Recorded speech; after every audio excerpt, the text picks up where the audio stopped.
This is Beer in Front, part of the Odd Pods Media Network. Sometimes the beer in front of you is the best one yet. I'll talk about some beers that maybe we've forgotten about, some new beers that have potential to be a classic.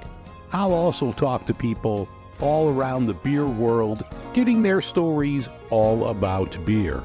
That's Beer in Front, and it's coming up now.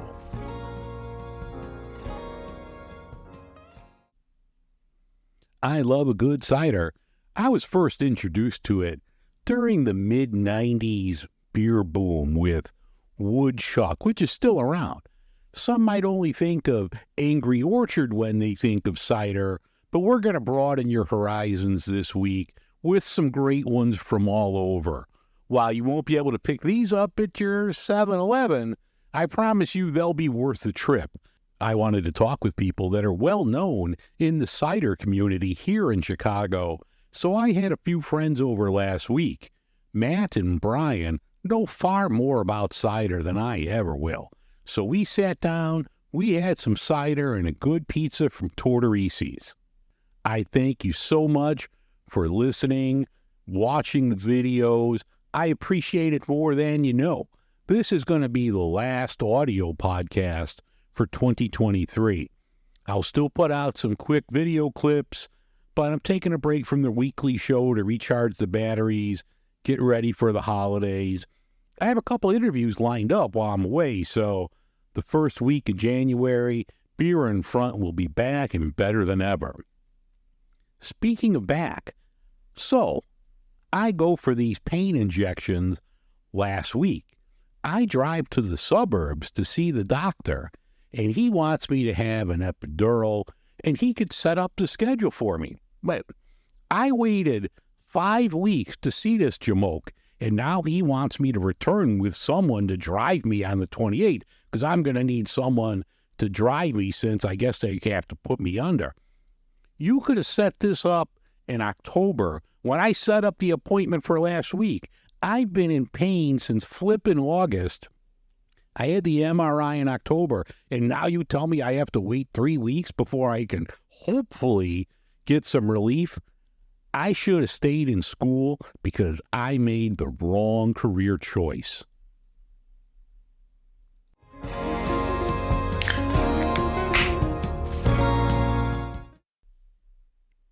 In beer news, Tilray, which purchased a lot of beer brands in 2023, they're going to bring back Shock Top, this Belgian-style white beer.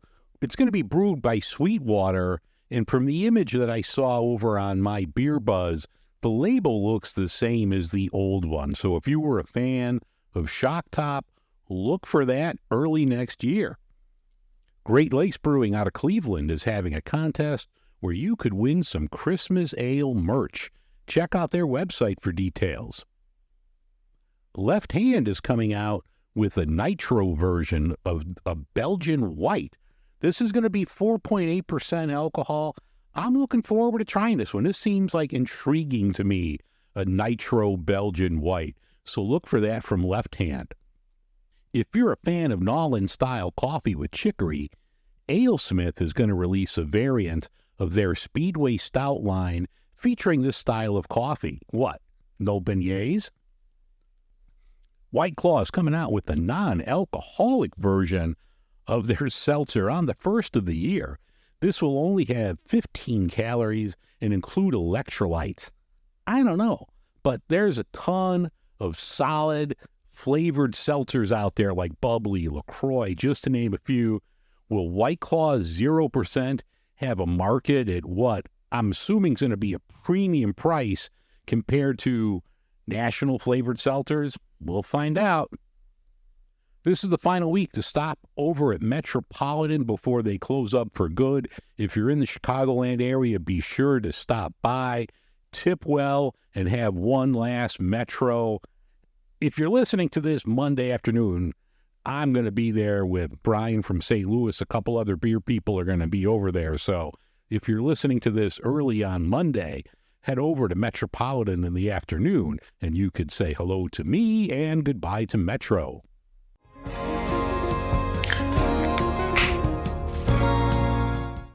All right, welcome back to the 2023 Holiday Cider episode.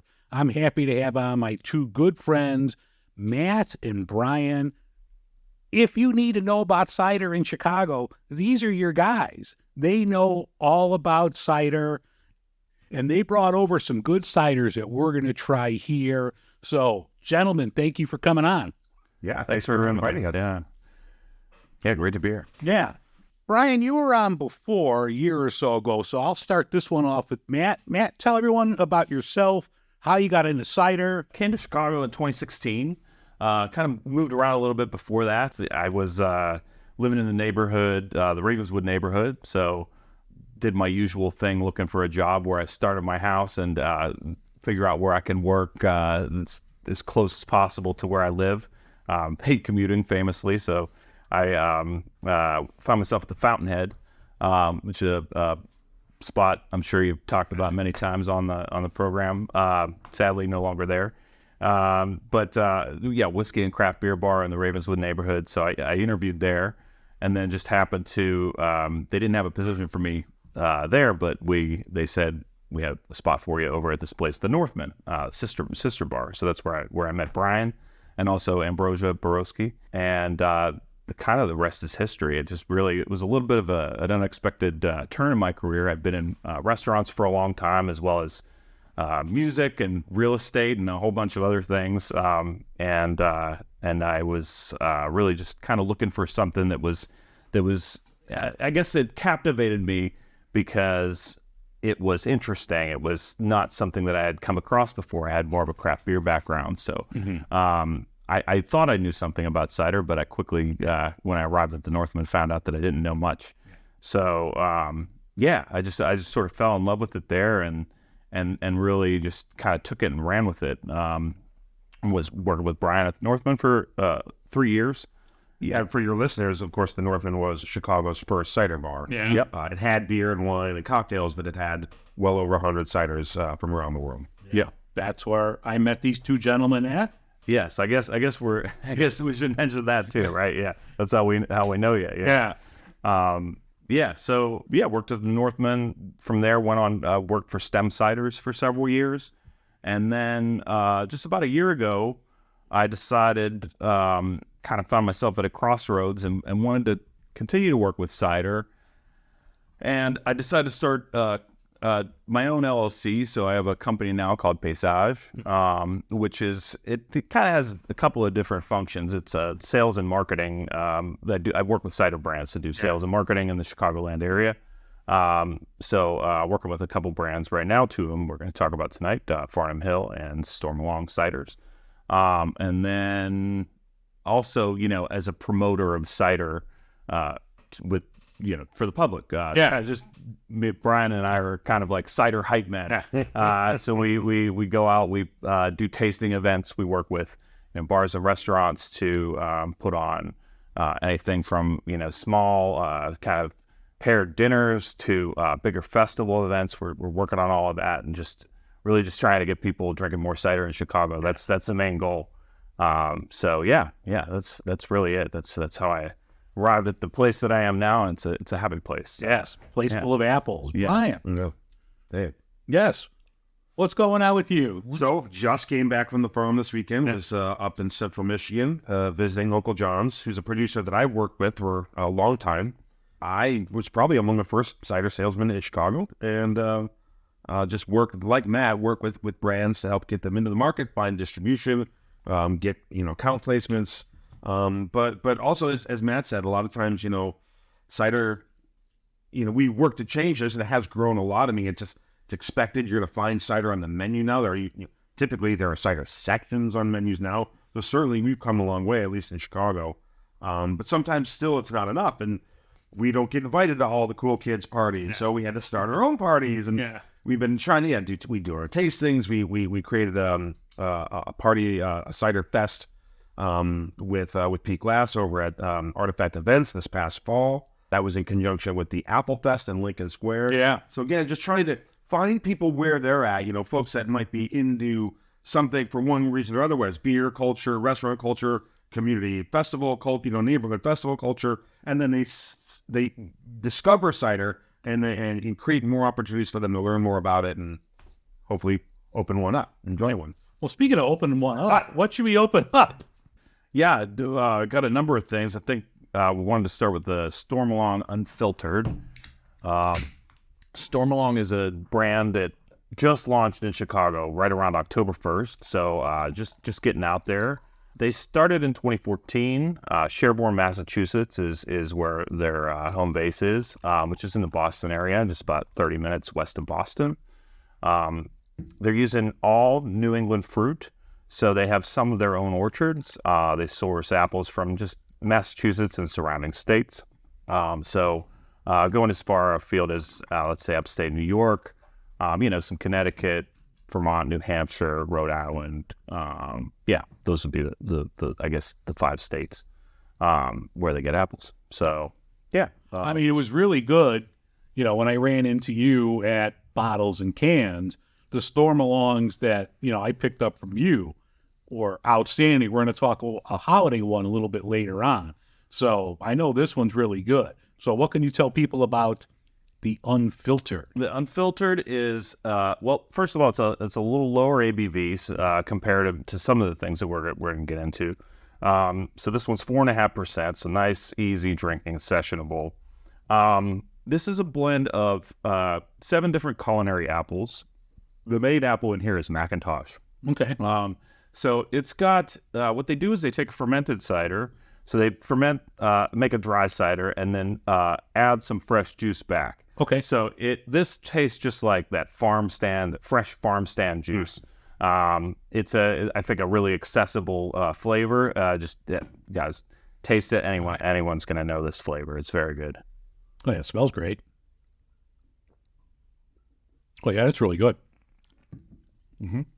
Yeah, and this instantly recognizable, familiar apple. Yeah. I grew up in Western Pennsylvania, and local orchard we would visit every fall. Apple butter, apple donuts. It's this kind of thing. A lot of people have had this experience. And that was just one of my favorite things, was getting the fresh apple juice. Yeah. It was better than the apple juice that we had year round, which was the bottled sort of concentrate. Yeah, the hops or whatever. Yeah, right. But at harvest time, to get that fresh apple juice. So this flavor is really nostalgic to me. I think it just really tastes like that. I mean, it literally is that. It has the fresh juice added back to give it that really fresh apple character.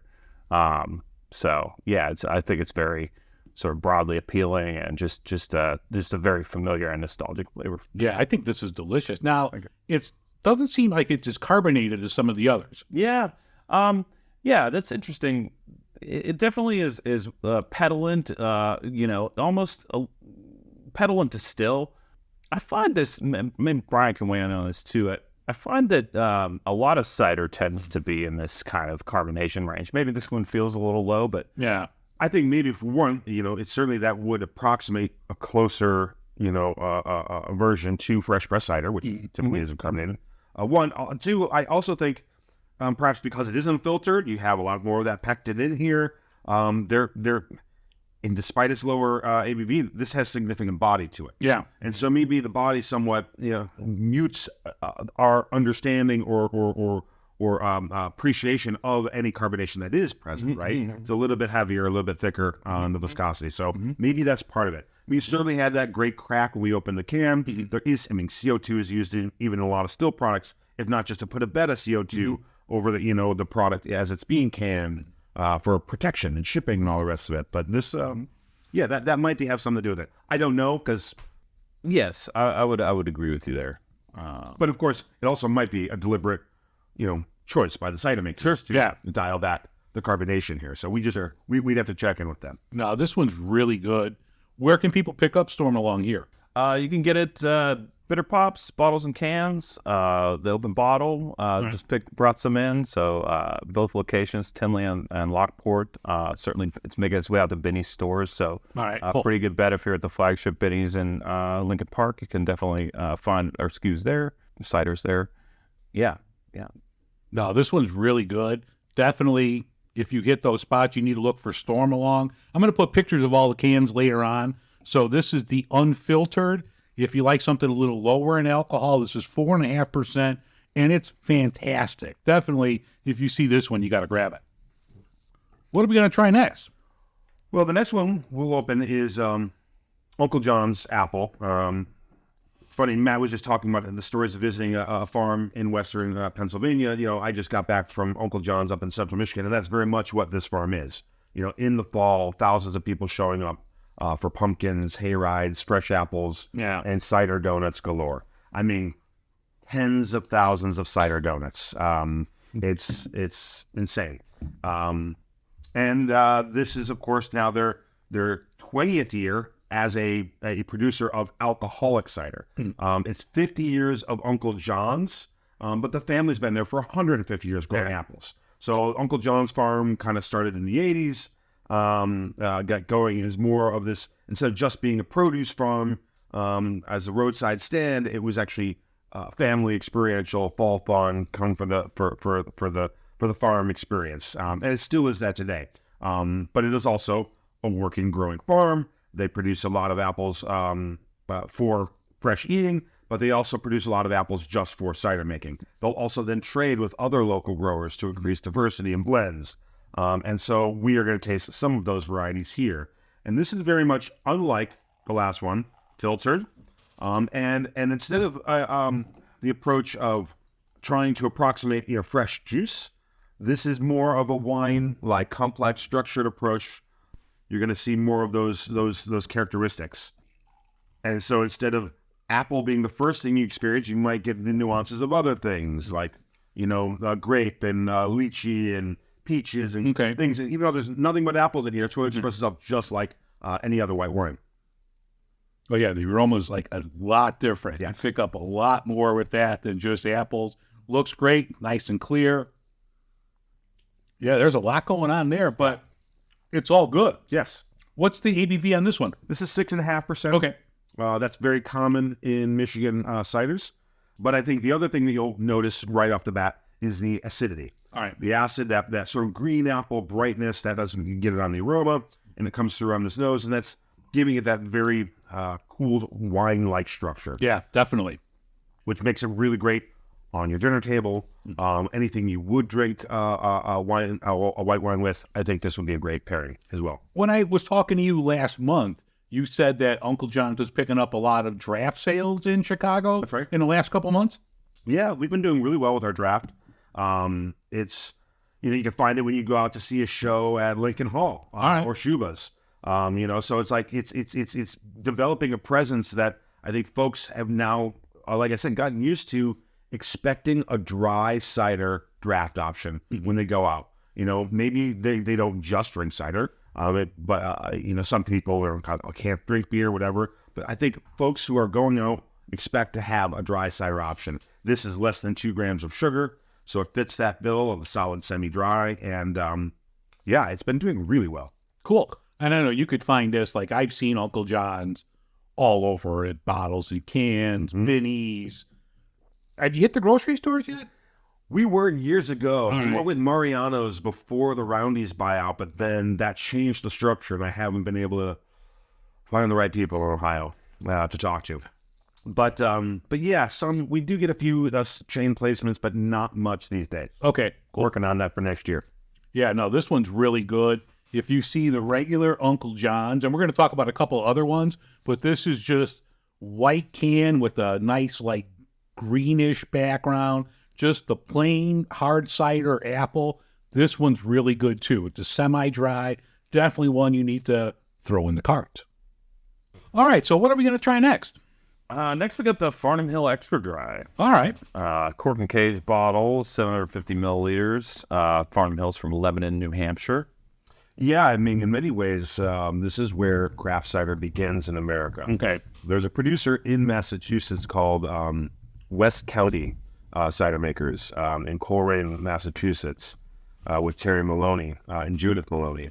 Now, their son, Phil Maloney, is carrying on the tradition, but it was at the same time that Farnham Hill got going. And Steve Wood at Farnham Hill was getting in a lot of really cool varieties from Europe at the time, was one of the first pioneering folks to bring that into American orchards. in the late 1980s. Okay. So that's as old as craft cider is, really. I mean, you had Woodchuck and Vermont doing their thing, and they're a cool producer, but they weren't going for the micro market, and they certainly weren't going into the scale of production costs and elevating it, the way that these guys were. Yeah. Much smaller producers. And so in many ways, this is very foundational for the craft cider community because it introduces this whole concept of what apples are we drinking? Oh, okay.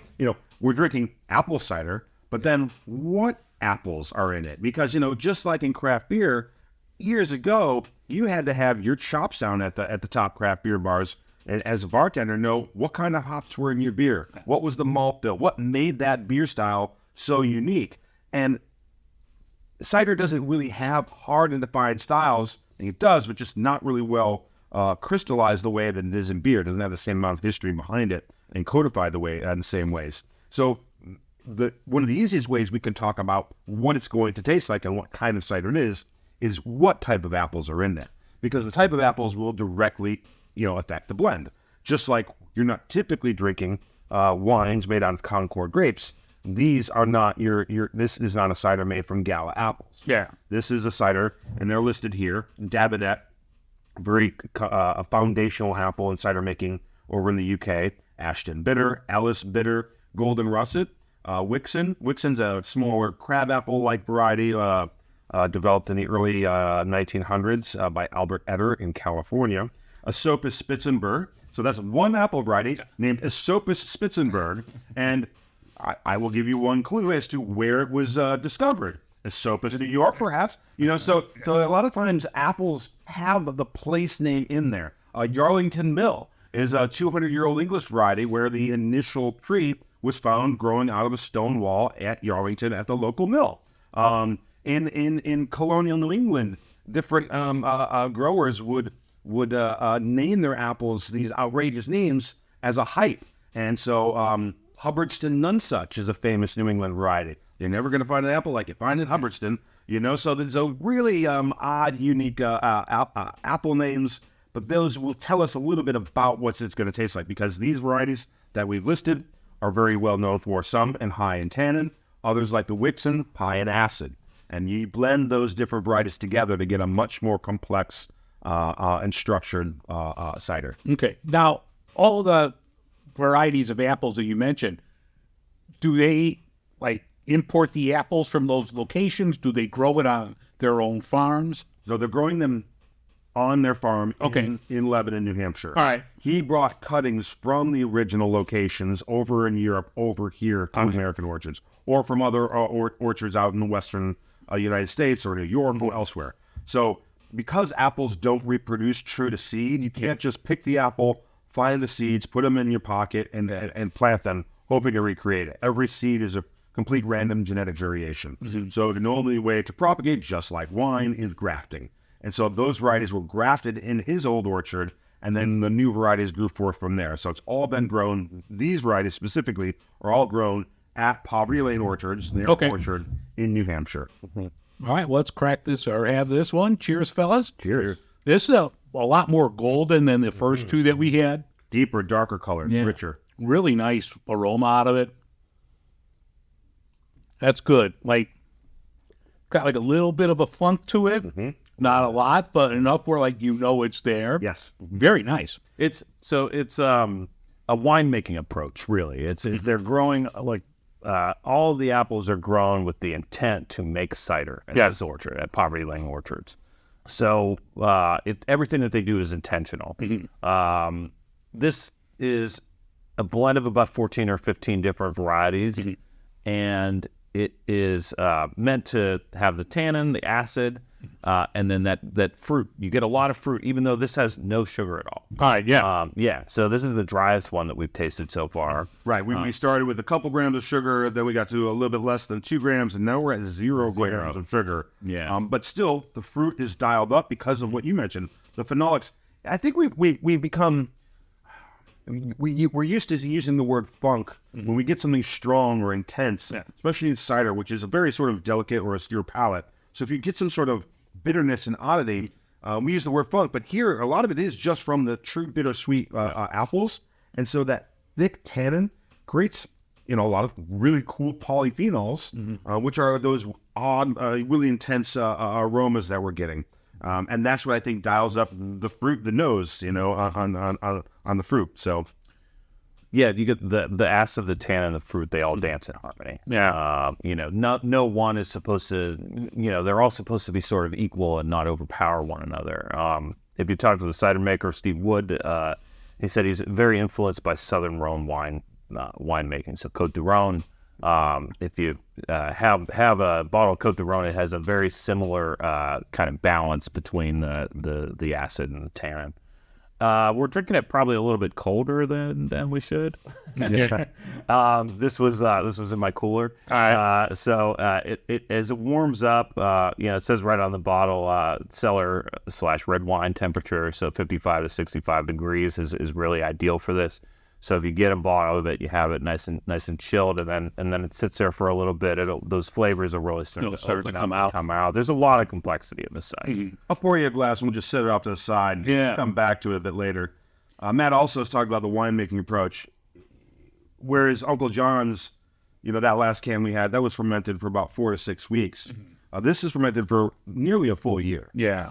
So again, that winemaking approach has all been sort of fermented separately and then blended at the end of the season and to create, a little bit more of this, a little bit less of this, and you create that wine structure, as you said, very intentional.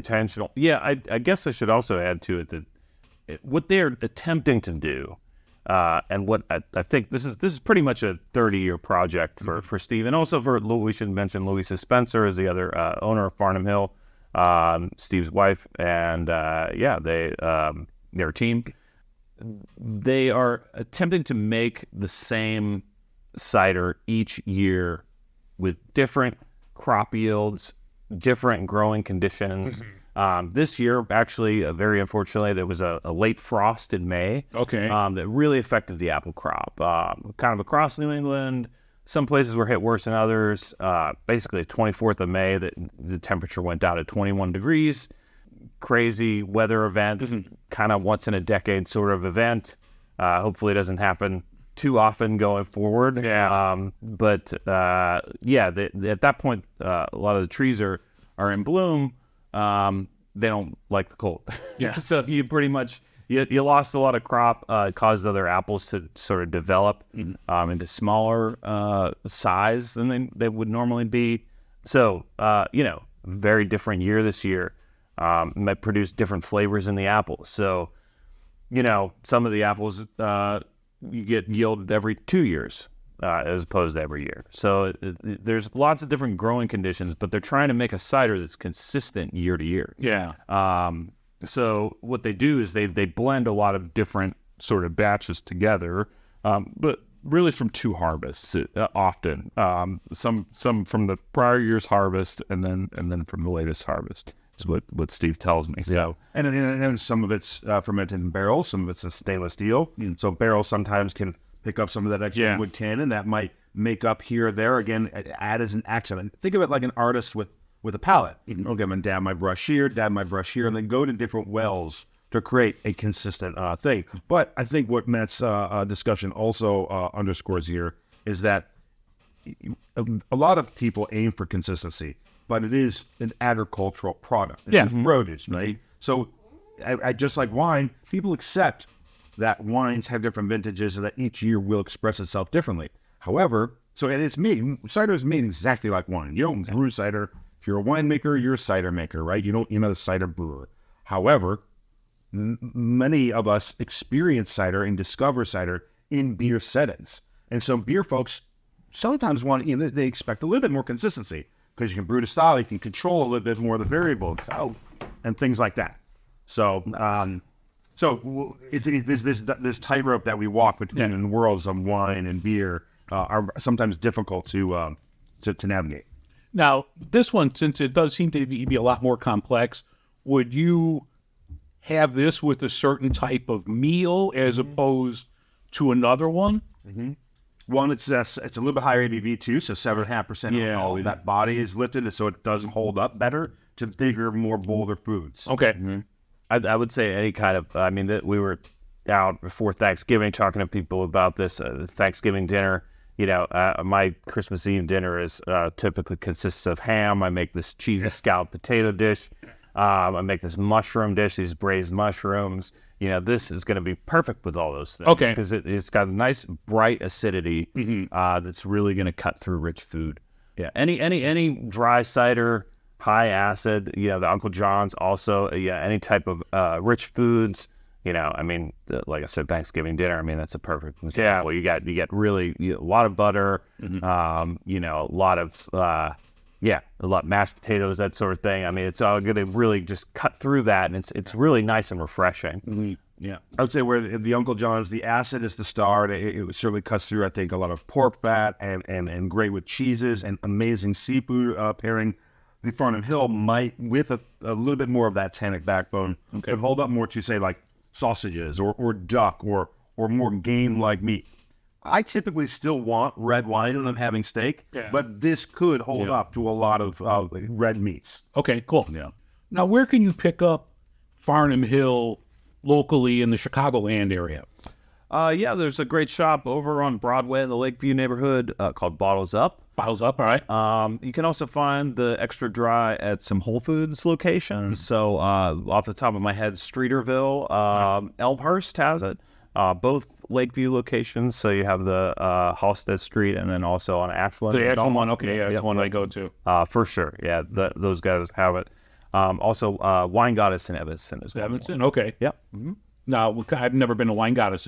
Do you like wine, cider? Wonderful selection of wine, beer, and cider. Our friend Morgan is there, handles the cider section there. All right, cool. Certainly, they're known for their wine. They do a lot of wine education up there, but Morgan has really created a thoughtfully curated cider selection. Okay, cool. Yeah. Awesome. So check out Wine Goddess. There's another one called the Farmhouse Cider. It's a 4-pack, 12-ounce can. It's a bit easier to find. Also a wonderful cider, very similar. A little bit lower ABV, but the 750 is the, like I said, the 30-year project. It's the best blend, the best of the best. Let's say. And I don't think when he started, he ever thought he would put cider in a 12-ounce can. But I think after a while, when he saw the market mature and develop and find new drinkers who expect their beverages in different locations, cans just give customers a chance to find and discover the cider more often. Yeah, and you're not committing to the 750 bottle if you want to just have one after work, or you don't have to pop open the whole bottle. Absolutely. Although, let me chime in here. I will say this is part of our project, is that cider in 750s, folks, don't be scared of a 750 milliliter bottle. It's 2 cans of cider. That's all it is. It's a crowler. Yes. It's a fancier crowler. And it's funny. This is actually one of the things that's like really wild about solid cider, is that there's, in beer we used to see a lot more bombers. Right? 22-ounce bottles or larger format bottles have really kind of fallen out of favor in favor of cans. 16-ounce cans, you got all the cool artwork on cans. It's really, the market has moved that way. Cider has sort of been caught up in that trend, some of the trends in craft beer. But, I don't know. This cider, there's definitely some European ciders, like some French ciders. Those things are never going to be in cans. They're in bottles, and that's, just like wine. It's just, wine is doing fine in 750s. Yeah. So that's what I always tell people. So it's a crowler. Yeah. So just think of it as a crowler. It's not that much. Yeah. Are they going to put it in the 1922 stovepipe cans? Yeah. Right. One thing that I was just thinking about, I know with beer, a lot of it is drink fresh. Can you age any of these ciders, like this one here from Farnham Hill, or is it pretty much you just need to drink it fresh? Freshness I don't find is anywhere near as important as with beer. Okay. I think, correct me if I'm wrong on this, but hop flavor is going to be the primary thing that's going to degrade over time with beer, right? So really simple, cider is wine. So. All right. Certainly, I think that there are ciders that you would want to drink generally a year. If it's a year, like that's generally pretty good pretty safe for any cider. Yeah, Okay. vessel also has something to do with your cider in cans a year or two. Do I have cider older than that? Yeah. Yeah. I'm a bit of a nerd, but I have bottles of cider that are 8 years old that hold up. But also the impact will be tannin, alcohol, all these other things do contribute to its viability over time. Okay. What this is a question for Brian.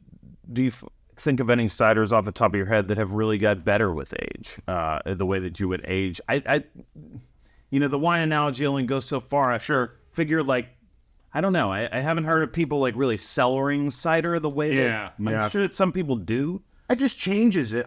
It's better is a value judgment, right? Yeah. So certainly there's a trade-off. I think sometimes the longer you age your cider, some of the fruit quality may be lessened. Yeah. But then that allows other aspects of the drink to emerge, whether that's the acid or kind of the tannins dance around, mineral aspects to the blend that might display a little bit more clearly. So it's just a difference, right? And I think bigger ABV, more tannins will help preserve that cider over time. I'd say a cider for 10 years, no problem, but maybe not decades the way you can put away a good red wine. Yeah. At 12 to 15% alcohol, red wine really has the alcohol to hold up over decades. Ciders at 6 to 7%, not as much. There are some ciders coming out of Virginia and a few other places where they're at 9 or 10%, and that certainly helps. Yeah. But I think, certainly a few years, a decade, great. Other than that, just what are you waiting for? Yeah, just drink. Yeah, that's true. Hey, I'm Pantsless Aaron. This is Stevie. And I'm Augie. And we are BFYTW, a podcast all about playing games and having fun. Our games are usually based on British panel shows and game shows, but we'll play anything that captures our attention and imagination. Why? It's right there in the title. You'll never guess what the F stands for. All right, so we're going to try some of the holiday ones now. And first up is the cranberry from Uncle John's. That's right. We'll go with cranberry. This is the winter seasonal. There's a core lineup year round, but they flip in from apricot in the summer to cranberry in the fall and winter. And I just think it's nice. It's a fruit combination you don't typically see. And of course, it belongs on your Thanksgiving table, and cranberries, great on your Christmas table. Cranberries. We keep talking about this balance of fruits, the tannin, sugar, and acid, the interplay between those elements. Cranberries do have a tannic element, and that helps create a little bit of astringency. And then blended with the crisp apple cider from Michigan, the acids are dialed up, so it's a good habit blend. Before we have this, speaking of blending, you just had a little of this in some Sierra Nevada Celebration. How was that? It's really nice. You've heard of like the Irish snake bite, where you have like a harp and a strongbow or something like that. Right? I like to take strong flavors and blend them together. So I really love like taking blueberry cider and putting it in the stouts. This I just thought cranberry with the Sierra Nevada Celebration, the really bright, fresh hop element, that bitterness I thought would play well together, and I'm not unhappy with it. All right, I might have to try that a little bit later. All right, so we're gonna have the Uncle John's cranberry. I had one of these a couple weeks ago when you dropped this off. I thought it was phenomenal. Yeah, it smells really good. It also works as a mix in a cocktail. Anything that would call for cranberry juice, use this. One, you're getting a little added bonus ABV, but you're also adding that acid element too. Yeah. So it really helps lift up a cocktail. Yeah, no, this is spectacular. I really like this. This is on draft around town all the time in the winter. Lincoln Square over at Gideon Wells, they always have stuff like this on tap. He always keeps the apple cans and the blueberry cans on his menu, but draft he visits seasonally, and the cranberry is always a welcome addition over there. Yeah. What's the ABV on this one? 6.5. 6.5. Yeah. It's really nice. Got that nice pink color, which you would assume because it's cranberry. But yeah, you get the apples, you get the cranberry. It's married well together. Yeah. I don't think one is predominant. One doesn't overpower the other. You get both in every sip. I think this one's really good. Now, with some of these holiday ones, would you have this with a meal, or would these be more of like a dessert after your big holiday meal? Not a bad idea. It certainly would go well with some desserts. I do like the playing with it as a cocktail addition. You could even, when people mull wine, you could mull cider too and heat it up in the winter. And create your own spice mix, whatever it is. I mean, those types of things really lend itself well. So any of these ciders would be fine mulled as well. Okay, cool. Oh, yeah, that's very good. And you said that's the winter seasonal? That's right. Okay. It'll be around for a couple months at stores and on draft, and then we'll be getting ready for spring before you know it. All right. And what comes out after that? The apricot again? Or is So the apricot will come up in spring, but we also... we'll talk maybe next year when Cinco de Mayo comes around. We'll talk about the tepache. Oh, okay. So that's usually that's a treat from Mexico. Yeah. And so we make it a few times a year. It's not just for that season, but that's really what I like to celebrate with. Oh, absolutely. I'll be in for that. All right. Next one up is going to be the Happy Holidays from Stormalong. Yeah, happy holidays. Holiday spice cider. Now, when I ran into you at Bottles and Cans and you were pouring this, I was sold. I'm like, I got to grab a 4-pack of this. This I thought was absolutely phenomenal. Thanks. Yeah. This is definitely a favorite of fans of Stormalong.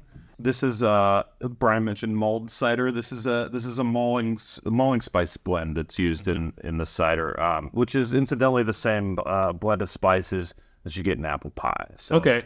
Stormalong works with the local spice purveyor to make a custom blend of spices. They roast that, grind it fresh for them.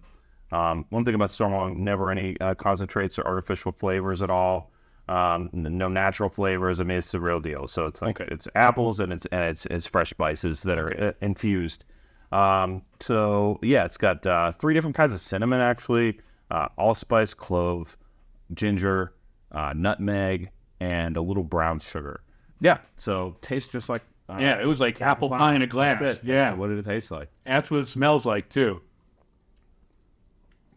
Well, yeah, that cold or warm would be amazing. Yeah, that's just so good. I know, like, after I saw you when I bought the 4-pack, I cracked it open. I'm like, Ruby, my wife, I'm like, you got to have this. Yeah. Yeah, that's really good.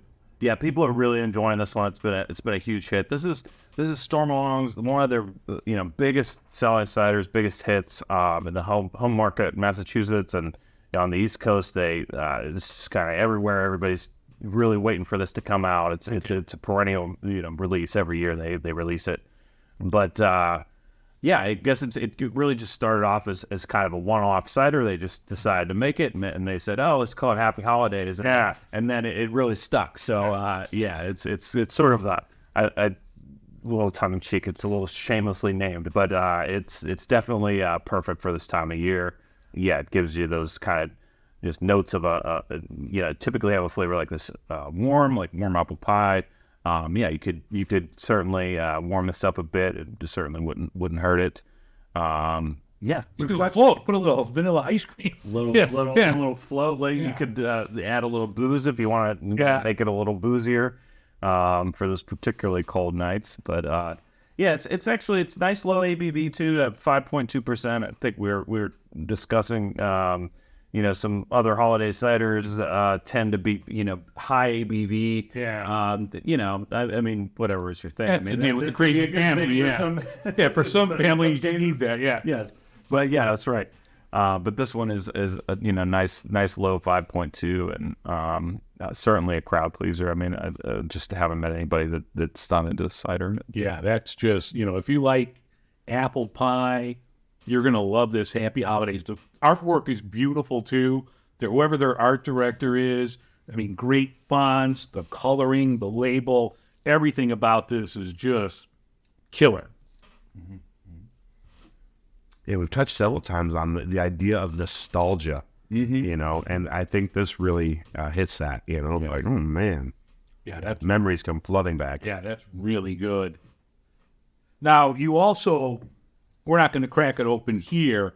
What's the difference between this and the barrel? I mean, obviously, outside of being aged in a barrel, is it kicked up in ABV a little bit? Yeah, a little higher ABV. They do barrel aged version. It's a collaboration with a local liquor store in Massachusetts, Julio's Liquor. Actually, we entered that in the FOBAB this year. So they actually sent a few cases and a couple of 6 barrels just really for the festival.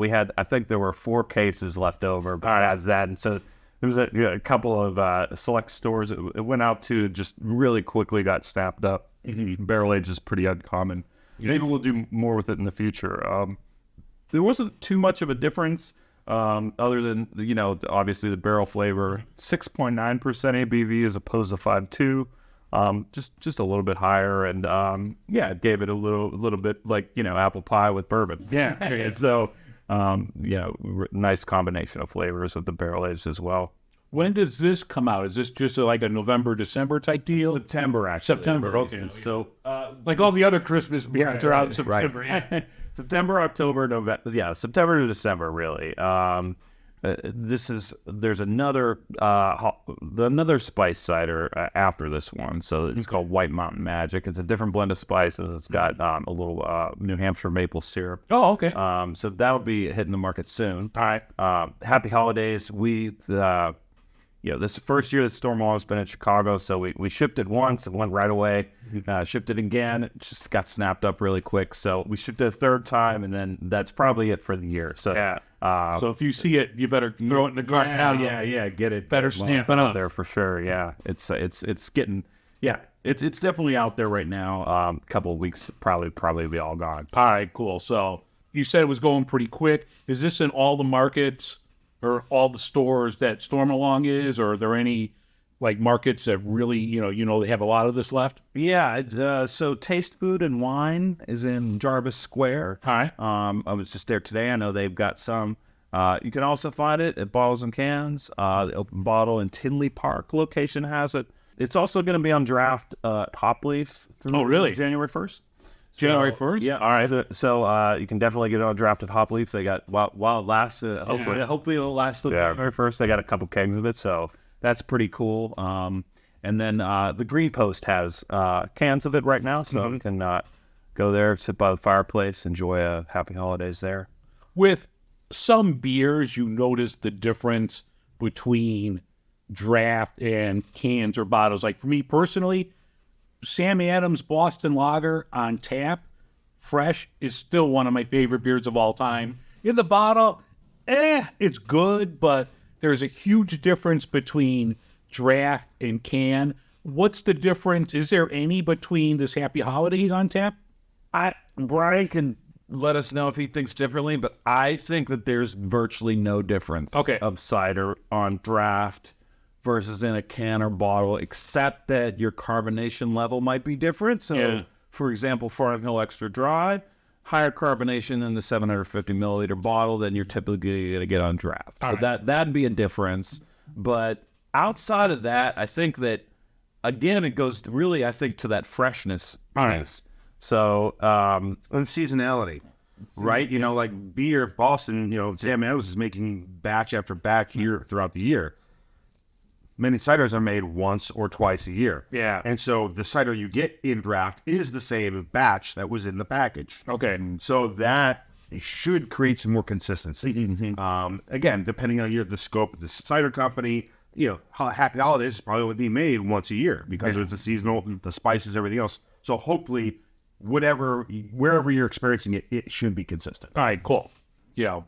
If you're hearing this now, go to your liquor store, go pick up the Stormalong Happy Holidays, because I don't think you're going to be disappointed. I think this one's phenomenal. All right, what are we going to finish off with here, Brian? Well, that's a fancier looking bottle. Well, this is, we've talked about different occasions or different food pairings, what you would have with a particular cider blend. When you end a meal, typically that's when you put the wine, the cider, and the beer away, and the spirits come out. Yeah. So I figured, why not bring a bottle of brandy?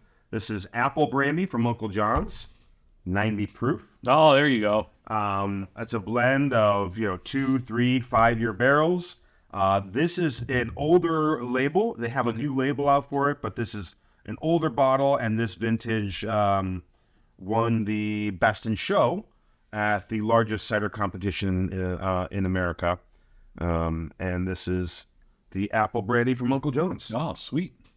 And just like, cognac, any other type of brandy, it's going to be sweeter. Yeah. But it's going to have a lot of commonality with whiskey. Okay. More so than I think cognac. I think apple brandy, the way it distills, there's a lot more familiar flavors, and maybe that is in its barrel treatments. But I think whiskey drinkers will find a lot to like here. Okay.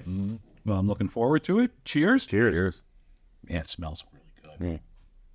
And for 90 proof, pretty smooth. Oh, yeah. Certainly put it over a glass of ice if you like. But just as is like that, really enjoyable. Oh, yeah. And it's really good. Plenty of barrel there. Yeah. Warms you up. Yeah, so I mean, for a seasonal, we're in the winter. Yeah. If you're looking for a winter warmer, this would qualify. Yeah. No, it's good. You definitely get, like at the end, you get that alcohol burn, but initially you get like the sweetness of the apples there. You do get the barrel notes on there. That's really good. May I take a half a minute to stump for brandy here? Absolutely. Brandy is, in my opinion, another thing that my time at the Northman really opened me up to that I didn't expect. Growing up, brandy was a thing that I would just think of this kind of old dusty bottle. Yeah. Sitting on back bar. Brandy. Yeah, something super sweet. Yeah. Lots of misconceptions about brandy, just like there is about cider. Something only your grandparents might enjoy. Yeah. Apple brandy is just wonderful. Calvados from France, obviously, not obviously, actually. Most people don't know Calvados. I certainly didn't until just a few years ago. But wonderful stuff. That's an apple brandy that's made in Normandy. This is an American version. Just really, like Brian said, if you're a whiskey drinker, try out some brandy. It's very unique. It's a spirit that's distilled from fruit. So okay. But the barrel also plays a big part in the flavor, and there's just there's as much complexity as there is in a great Scotch. Yeah.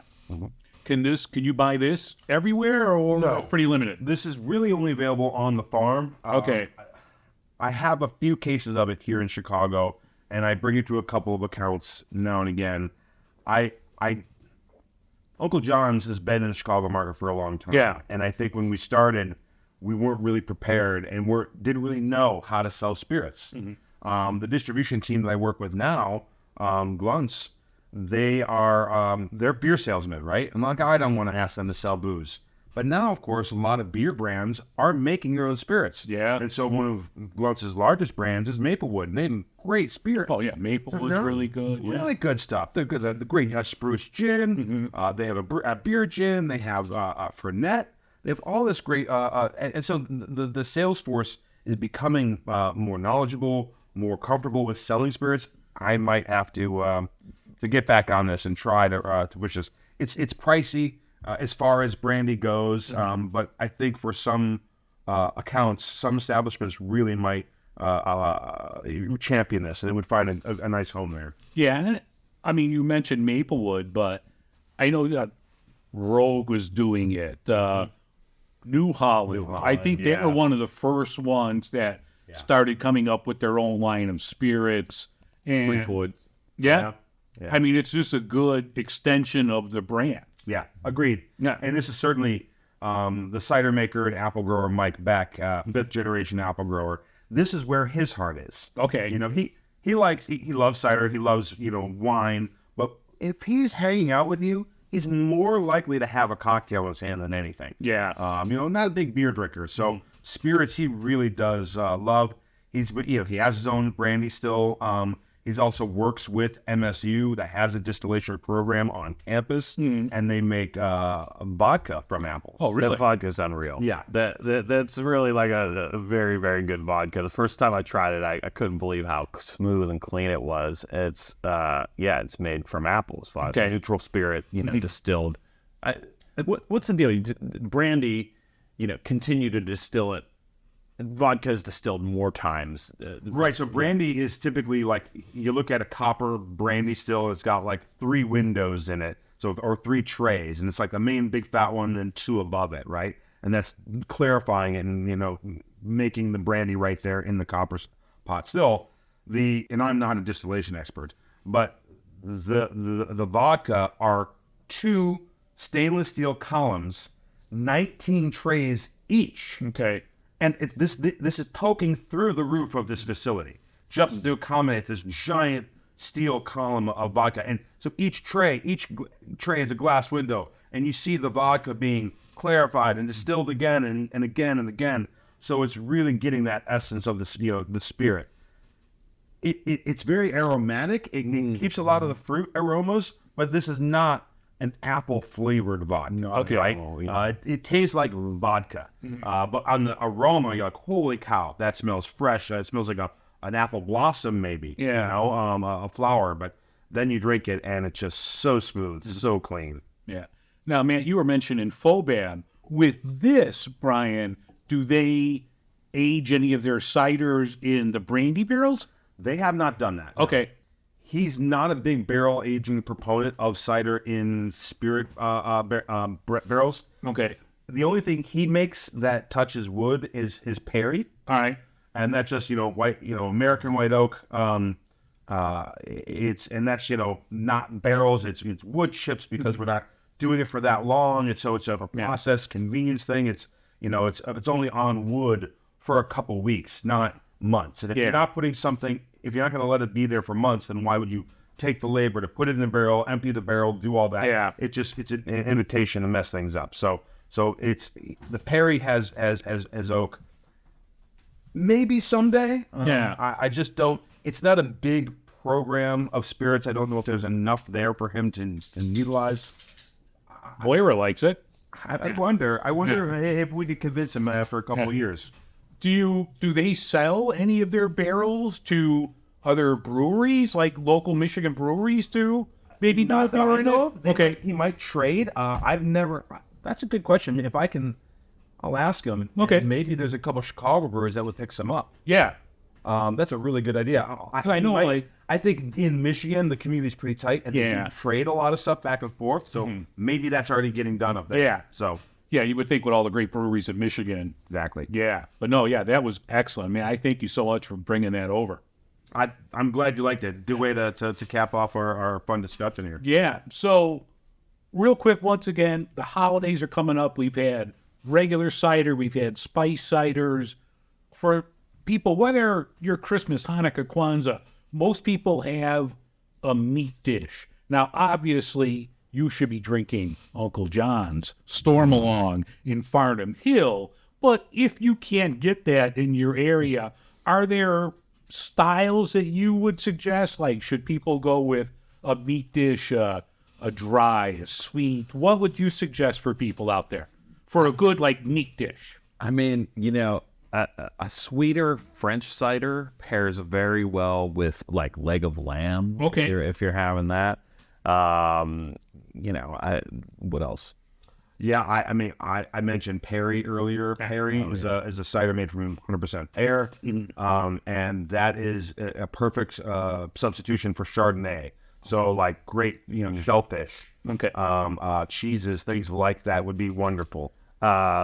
We did an event earlier in the year with our friend Alicia, who's Immortal Milk. Morning Milk, yes. Cheese pairings with cider. Uncle John's Perry with blue cheese. Okay. Quite good. Yeah. Very nice pairing.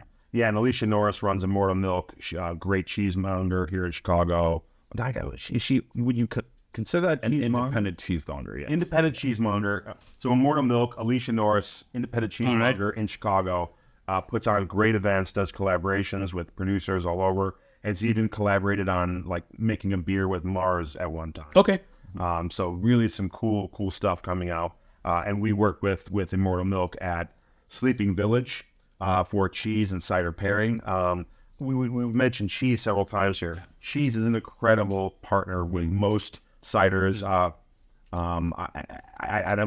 bring up Sleeping Village because they are an incredible destination for folks looking to discover ciders. There's typically 7 to 11 ciders Yeah, on tap. usually 7 to 8, I would say, safely. Yeah.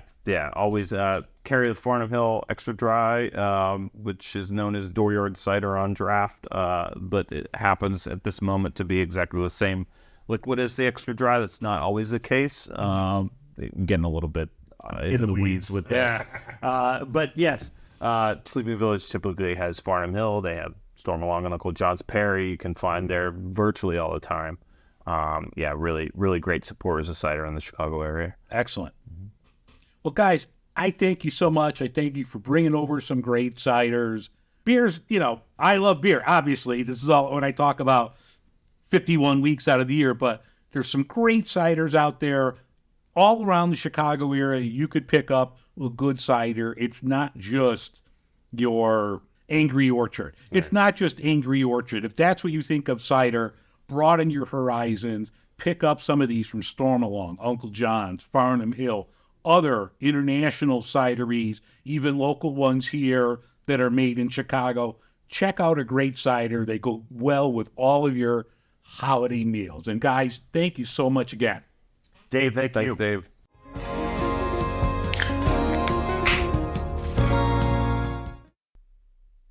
All right, I'm going to have a couple local Chicago cideries to try right now.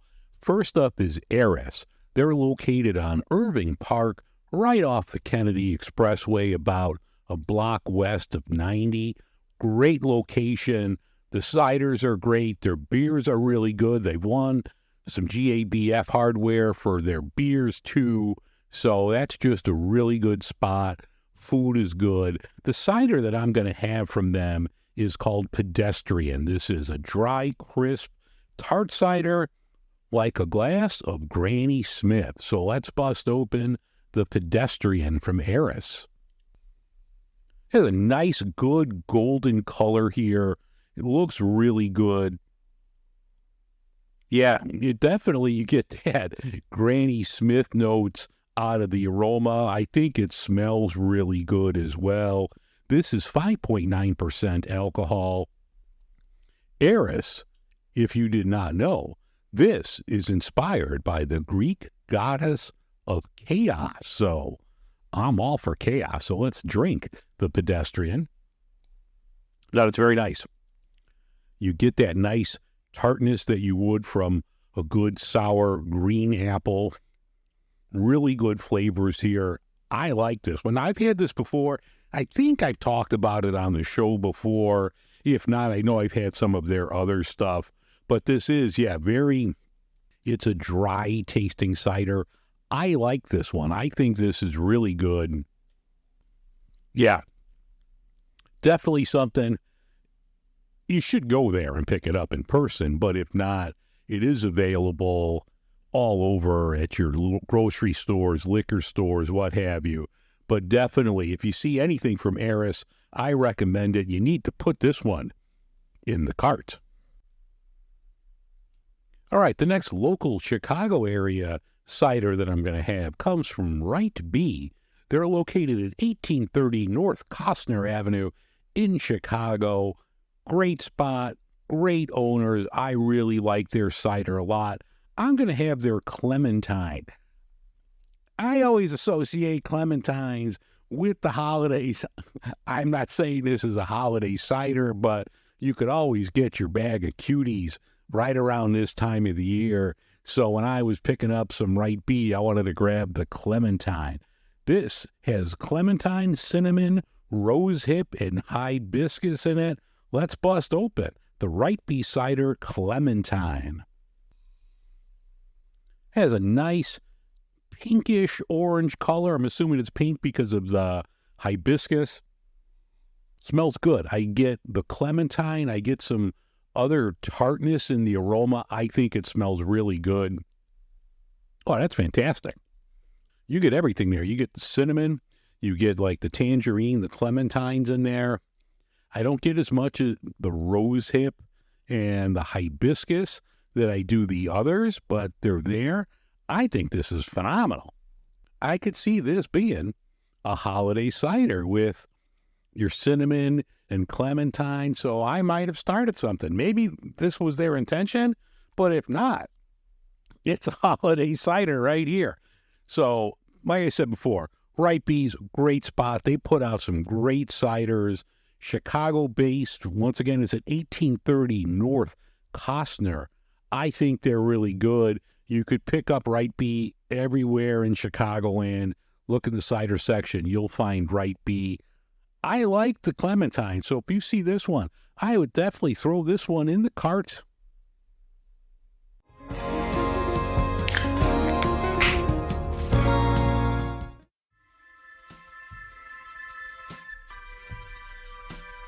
That's going to put a nice shiny bow and ribbon on this episode of Beer in Front.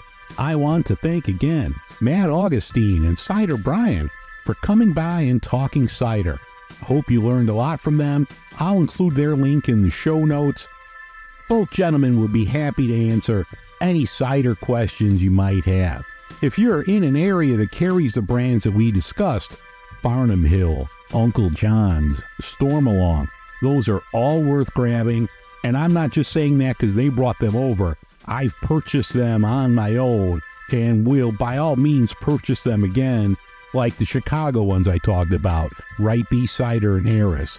All of these I've bought before and will buy again, and I think you'll like them. I'm taking the rest of the year off from the podcast, so I hope you and your family have a great holiday season in 2024. And remember, sometimes the beer or cider in front of you is the best one yet. All right, Happy New Year, Happy Holidays, folks. I'll talk to you in the first week of January.